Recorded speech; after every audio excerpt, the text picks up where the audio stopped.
La Universidad Bolivariana de Venezuela y la Dirección General de Producción y Recreación de Saberes presentan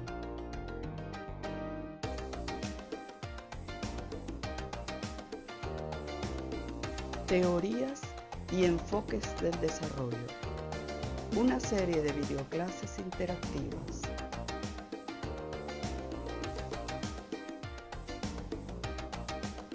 Videoclase número 1. Colonialismo del saber y del poder, con el profesor Dr.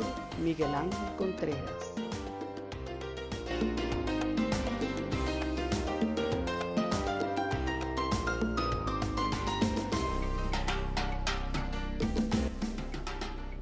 Objetivo de la videoclase: reflexionar sobre las teorías y enfoques del desarrollo a partir del análisis crítico del proyecto de la modernidad eurooccidental y de sus fundamentos históricos. Temas: el proyecto eurooccidental, el onticidio, el epistemicidio, la glotofagia, impensar el desarrollo.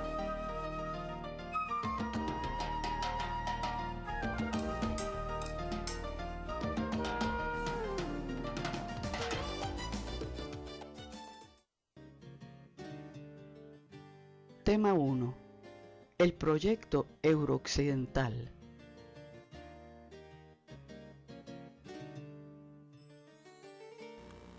La clase exactamente es una clase dirigida a pensar el tema de las teorías y enfoques del desarrollo. Pero ¿qué significa en la actualidad contemporánea pensar las teorías y enfoques del desarrollo? Esto obviamente pasa por reconocer de que nos encontramos en una profunda crisis del proyecto eurooccidental. Crisis que se manifiesta por la caducidad de los supuestos imaginarios de este proyecto eurooccidental. Una de las características fundamentales del proyecto eurooccidental y de su debate dominante, el debate entre modernidad y posmodernidad, es que este proyecto este debate ha estado circunscrito a un debate intrafilosófico. Cuando decimos que es un debate intrafilosófico, estamos diciendo de que en su gran mayoría los teóricos de lo que están discutiendo sobre la modernidad o la posmodernidad debaten son Jürgen Habermas, Gianni Vattimo, Jean-François Lyotard, Martin Heidegger, entre otros autores. Pero ¿qué significa todo esto para América Latina? Para América Latina pasa por reconocer que esta herencia del eurooccidentalismo tenemos que repensarla, que esta herencia del eurooccidentalismo tenemos que impensarla. Y un poco en estos dos neologismos, tanto como repensar como impensar, repensar significa pensar sobre lo ya pensado, e impensar significa exactamente pensar lo no pensado. Impensar sería pensar lo no pensado. Entonces, uno de los temas centrales para nosotros es, en las teorías y enfoques del desarrollo, es impensar el desarrollo. Para ello, nosotros necesariamente tenemos que retrotraernos a cuáles han sido las miradas comprensivas de la modernidad eurooccidental sobre el tema del desarrollo, sobre el tema de la modernización y principalmente cuáles han sido las ideas fuerzas que han impulsado los procesos de desarrollo y modernización en América Latina. Cuando nosotros hablamos de retrotraernos, estamos tratando de establecer que una de las primeras críticas que necesitamos realizar al proyecto de modernidad eurooccidental nos pasa a nosotros por reconocer que la interpretación dominante sobre ella es una interpretación que esgrimió en su oportunidad el sociólogo alemán Max Weber cuando estableció en la ética protestante y el espíritu del capitalismo cuáles eran las características fundantes o singulares que hicieron que Occidente se convirtiera en la civilización dominante a partir del siglo XVI. Un poco la noción de Max Weber pasa por reconocer de que este empuje este desarrollo de la civilización occidental es un desarrollo que ocurre a lo interno de Europa y que no precisa de fuerzas externas. Un poco el tema central de nuestra, o el tema pensar de impensar el desarrollo pasa por reconocer que esta interpretación es una interpretación que deja por fuera una gran cantidad de acontecimientos que obvia de manera manifiesta el tema de la conquista, el tema de la colonización, el tema de la limpieza étnica, el tema de las guerras de agresión que fueron constitutivas del proyecto eurooccidental. Por eso nosotros tratamos de retrotraernos a 1492. ¿Y por qué 1492? Y utilizamos 1492 como una fecha emblemática, porque es a partir de 1492 a partir de exactamente esta fecha es que Europa se convierte en la nación, la economía mundo dominante en el sistema histórico capitalista, en el naciente sistema histórico capitalista. Y Europa no hubiese sido posible convertirse en centro de acumulación de capital si no tiene los recursos de los que le provienen del territorio recién descubierto para los europeos, el territorio americano. Toda la visión reificada de la naturaleza, visión reificada porque convirtieron los recursos naturales en recursos para su explotación, en recursos exactamente para su circulación de América hacia Europa, es uno de los temas centrales de cómo en un momento determinado el oro americano, el oro y los distintos minerales se convirtieron en dinero que permitió conquistas, que permitieron además desarrollos y expansiones de España, Portugal, Inglaterra, Holanda, entre otros. Es decir, sin esta explotación de los recursos naturales americanos no hubiese sido posible la expansión de Europa como economía mundo capitalista.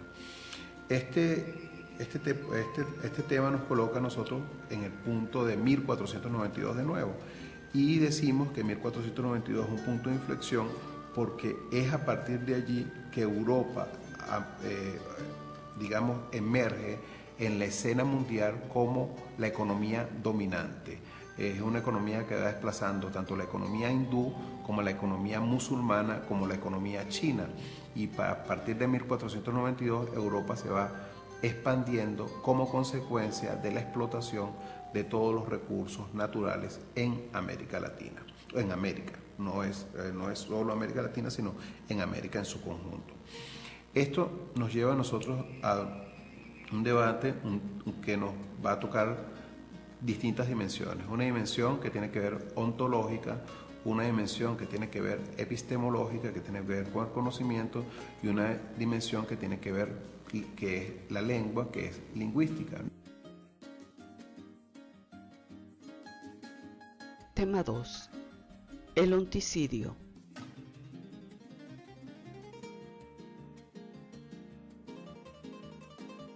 La primera dimensión ontológica, nosotros pudiéramos decir que el proceso de conquista y colonización es un proceso cruento, es un proceso conflictivo, pero es un proceso que está lleno sobre todo de la idea de limpieza étnica. Para eso nosotros pudiéramos tratar de ver en comparación, en retrospectiva, cómo en el siglo XVI, según los estudios demográficos que se tienen para estos momentos, ¿verdad?, nos decían que la población mundial era una población aproximadamente de 400 millones de personas. De esos 400 millones de personas, 80 millones le correspondían al territorio americano, ¿no? Y en 90 millones le correspondían al territorio americano. A finales del siglo XVI, nosotros pudiéramos decir que se han exterminado aproximadamente de 70 y 80 millones de seres humanos. Cuando nosotros hablamos, en este caso, de onticidio, estamos hablando de la limpieza étnica, estamos hablando del asesinato sistemático de una población que se negó a ser colonizada, de una población que se negó a ser conquistada por los procesos de expansión colonial moderno de Europa. Cuando nos estamos refiriendo a la noción de onticidio, exactamente lo que estamos tratando de decir es que Europa, a través de una política de exterminio, a través de una política de limpieza étnica, negó la existencia de los aborígenes americanos. Les negó la existencia por considerarlos, sobre todo, inferiores, por considerarlos que no formaban parte de la raza humana. Para ello, uno puede tratar de recrear el gran debate que se da en la Universidad de Salamanca entre Luis Sepúlveda, un filósofo aristotélico, de corte aristotélico, y el fray Bartolomé de las Casas. En ese debate, el centro nodal del debate tiene que ver con la idea de Sepúlveda de que los seres humanos que se encontraron en América no tenían almas, mientras que para el fray Bartolomé de las Casas, estos seres humanos, los aborígenes, sí tenían almas. El debate tenía que ver sobre un debate que tenía dimensiones ontológicas, que tenían dimensiones religiosas, pero que al tratar de establecer si tenían almas o no tenían almas, Luis Sepúlveda argumentaba que no tenían almas y que por tanto podían ser exterminados como animales. Y al poder ser exterminados como animales no había ningún tipo de cuestionamiento a la dimensión ética de la conquista desde la perspectiva del expansionismo colonial europeo. Sin embargo, para el fray Bartolomé de las Casas sí tenían almas y que para ello era necesario desarrollar una política de evangelización que permitiera tratar de cooptar a estos seres humanos que, si bien tenían almas, no profesaban la religión católica. Entonces era un proceso de conversión que se justificaba sobre la base de que los seres, los aborígenes, tenían que abrazar la fe católica para así tratar de ser salvados en el reino de Dios.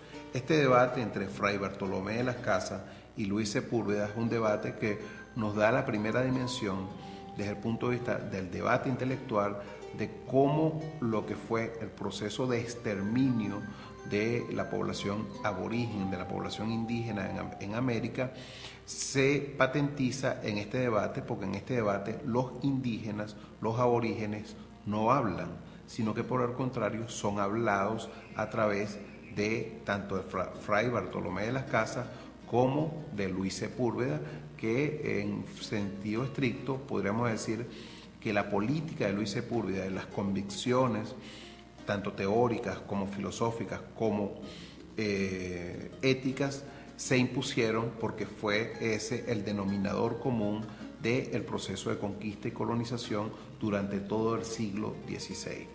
Entonces, cuando estamos hablando de onticidio, nos estamos refiriendo a esa negación de la existencia del otro, y a esa negación de la existencia del otro implica su total desaparición. Tema 3. El epistemicidio.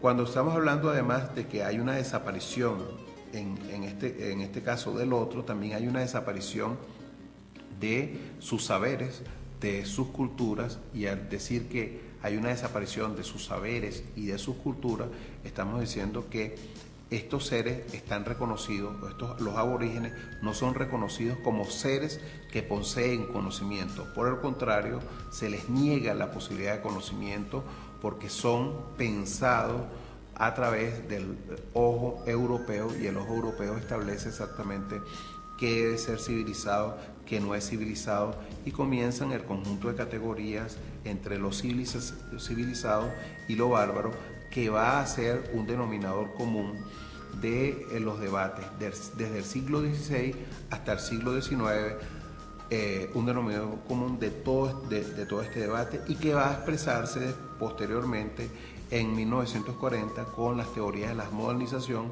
cuando se habla de la distinción entre sociedad tradicional y sociedad moderna. Es un debate que se actualiza constantemente en América y en América Latina. La negación de que el otro contiene saberes, de que existe un saber que es distinto, es la negación exactamente de la pluralidad de la existencia. Entonces tenemos otra dimensión que tiene que ver con el tema del epistemicidio. Al negarse la posibilidad de que el otro tiene saber, se le niega exactamente sus capacidades cognitivas, sus capacidades afectivas y su capacidad de enunciar, de pensar y de imaginar al mundo tal cual como lo venían imaginando desde hace muchísimos siglos antes de la llegada de los europeos a América. Tema 4. La glotofagia.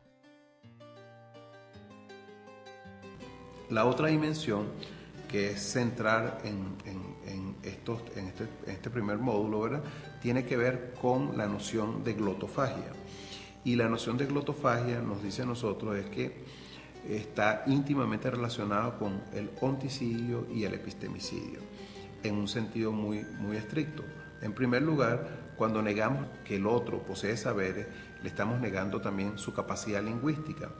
Y al negarle su capacidad lingüística estamos diciendo que este proceso de onticidio derivó en una glotofagia por una razón muy sencilla, porque al desaparecer los seres humanos que eran portadores de una lengua, al desaparecer físicamente, la lengua va desapareciendo también. Y el proceso de expansión colonial europeo es un proceso que nos va a nosotros a decir que no es solo limpieza étnica, que no es solo desaparición de saberes, sino que es también desaparición de lo plurilingüístico constitutivo de la América tal cual como se daba durante todo el siglo XVI. Por eso, para nosotros, cuando tratamos de relacionar estas tres dimensiones, el onticidio, el epistemicidio y la glotofagia, nos tratamos de situar en la necesidad de que esto no aparece en ninguno de los tratados de teoría social, esto no aparece en ninguno de los tratados de teoría política, y sobre todo nosotros hemos incorporado en las teorías y enfoques del desarrollo una visión aproblemática sobre cómo se constituyó el mundo moderno. Entonces, devolvernos hacia atrás, es decir, pensar lo no pensado, es devolver la mirada hacia atrás y tratar de rescatar en la memoria histórica de los pueblos que fueron enterrados, de los pueblos que fueron excluidos, de los pueblos que fueron forcluidos, ¿no? Cuando me refiero a forclusión, en este caso estoy diciendo que se intentó expulsar del universo significante, del universo simbólico, este significante, y con esto estoy tratando de decir que al expulsarlo se está expulsando no solo como una alteridad física, sino como una alteridad lingüística, como una alteridad cognitiva, como una alteridad afectiva, ¿no? Entonces, todo lo que fue forcluido, en cierto modo expulsado del universo significante, regresó como una visión fragmentada, escindida, como luchas de los pueblos por su emancipación de la forma de sojuzgamiento europeo, por la forma de sojuzgamiento del colonialismo europeo y posteriormente estadounidense. Entonces, este es uno de los temas centrales de cómo nosotros tratamos de llegar al punto de qué significa hoy impensar el desarrollo. Tema 5. Impensar el desarrollo.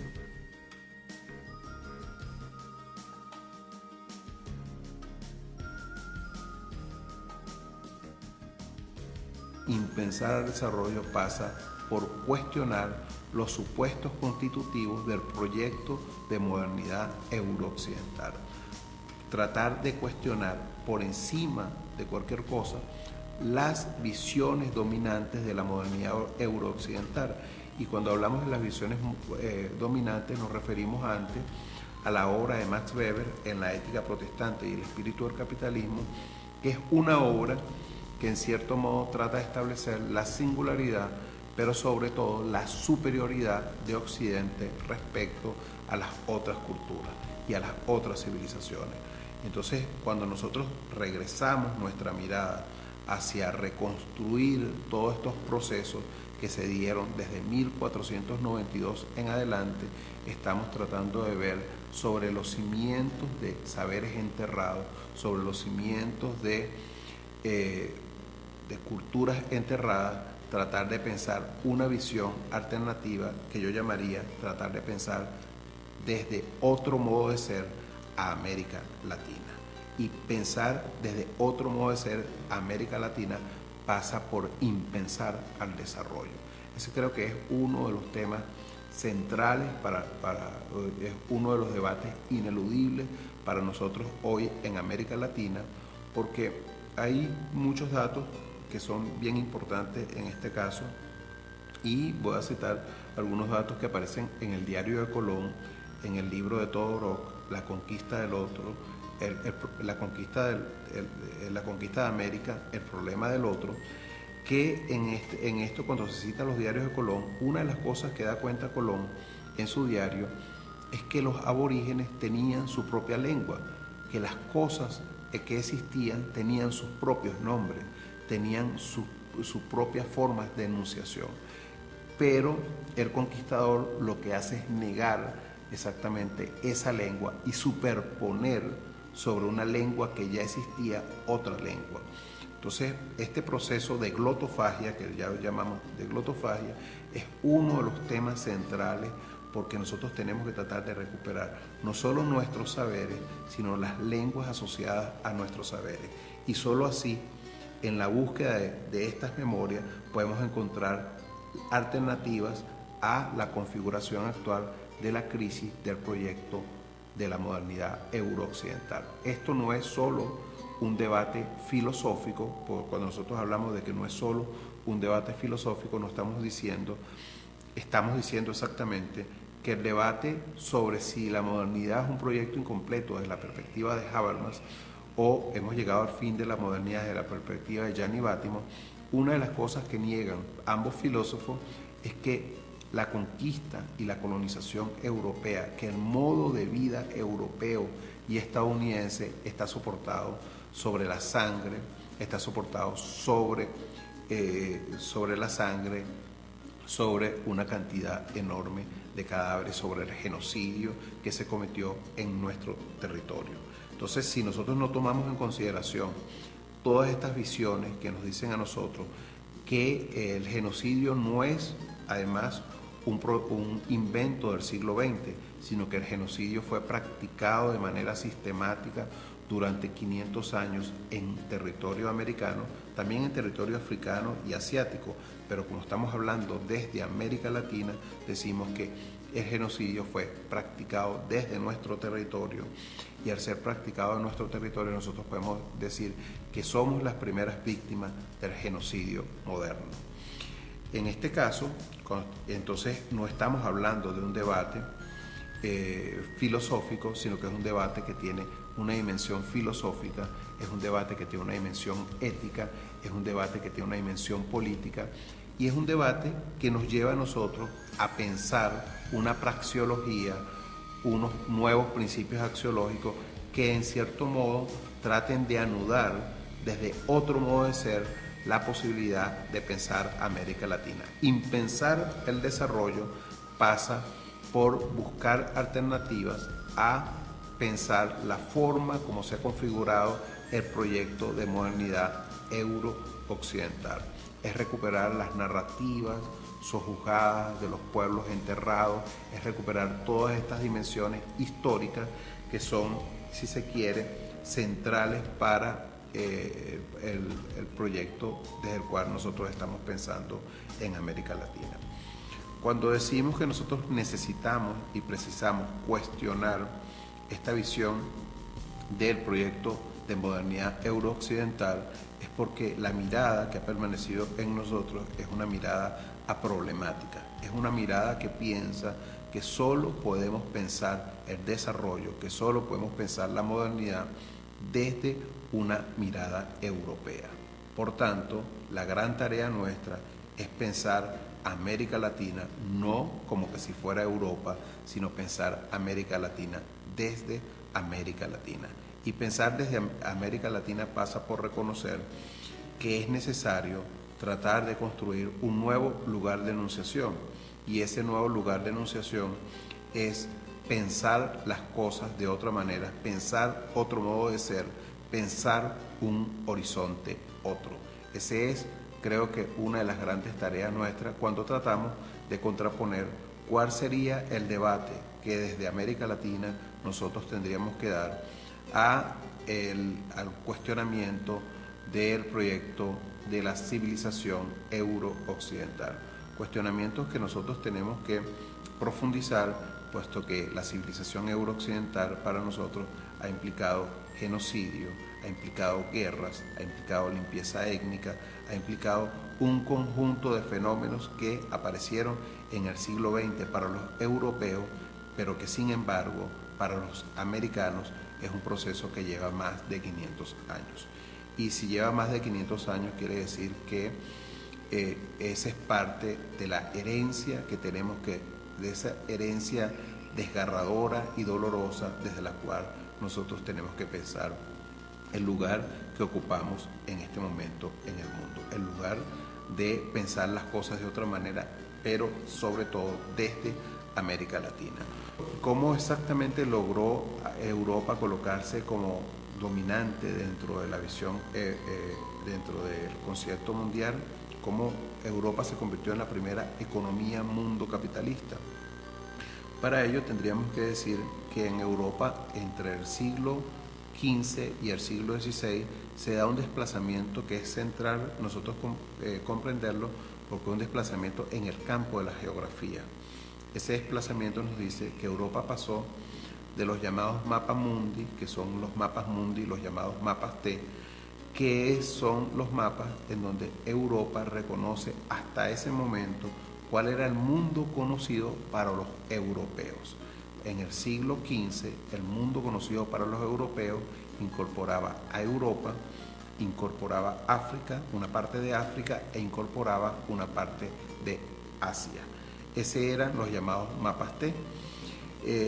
Para finales del siglo XVI, Mercator, después del viaje de Américo Vespucio, después de los viajes de Magallanes, configura el primer mapa mundi que nosotros conocemos, los mapas de Mercator, y esos mapas de Mercator tenían que ver exactamente con parte de los problemas que se planteaba Colón en el siglo XV cuando trataba de buscar una vía alterna a las Indias occidentales, y los mapas de Mercator lo único que tratan de establecer es que la zona dominante o la zona fundamental para el desarrollo comercial, productivo e imperial del mundo europeo era una zona que tuviese contacto con lo que Mercator llamó Euroasia.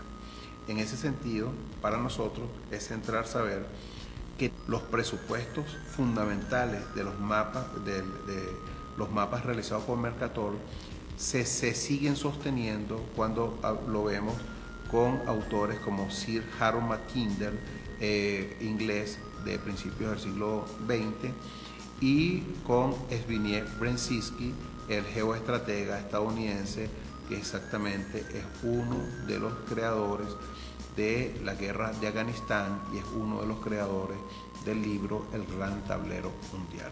Por eso para nosotros es fundamental tratar de conocer esta historia, porque conocer esta historia, reescribir nuestra historia, reescribir esa visión plural de la historia, es tratar de ir hacia una noción que nos llevaría a impensar el desarrollo, e impensar el desarrollo pasa por ir dilucidando en qué consiste impensar. Habíamos dicho anteriormente que impensar se trata de pensar lo no pensado.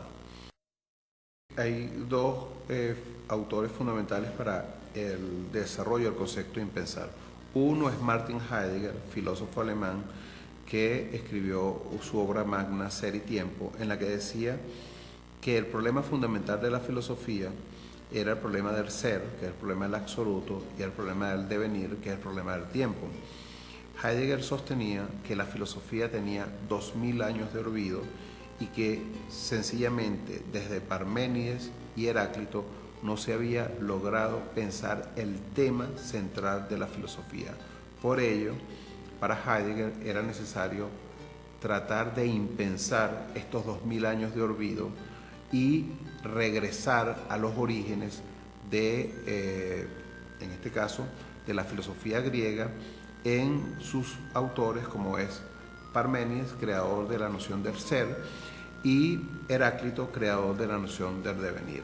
Allí nosotros encontramos la primera, digamos, el primer concepto de este neologismo inventado por Martin Heidegger, que es el concepto de impensar, ¿no?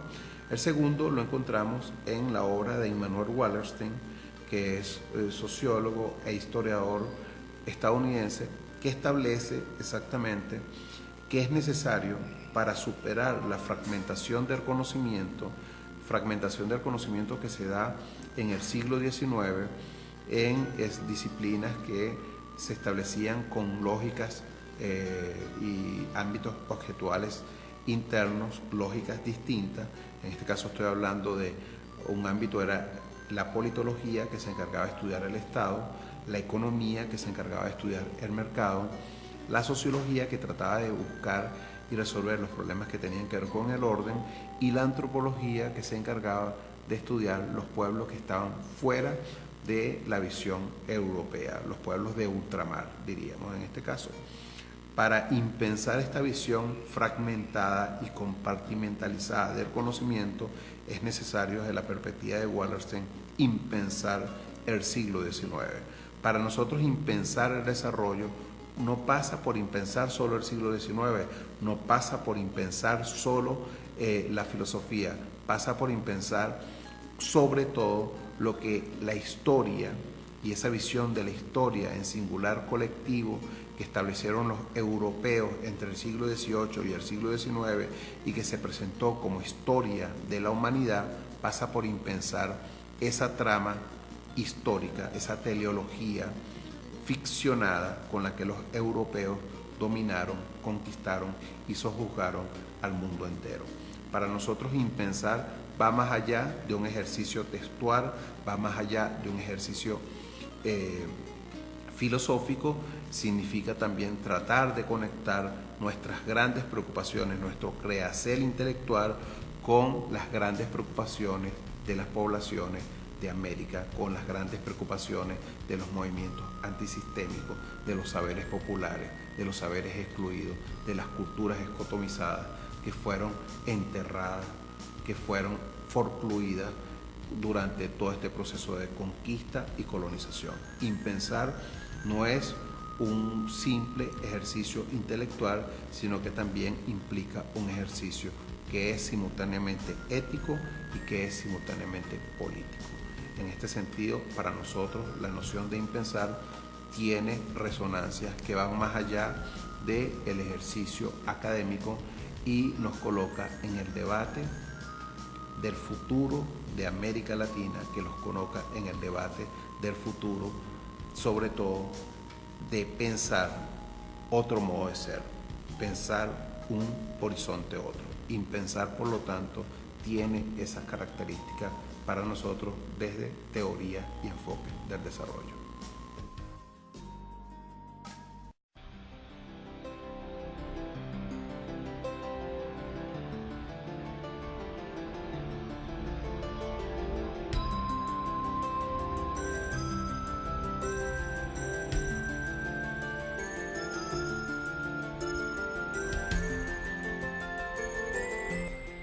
Universidad Bolivariana de Venezuela. 8 años transformando la educación universitaria.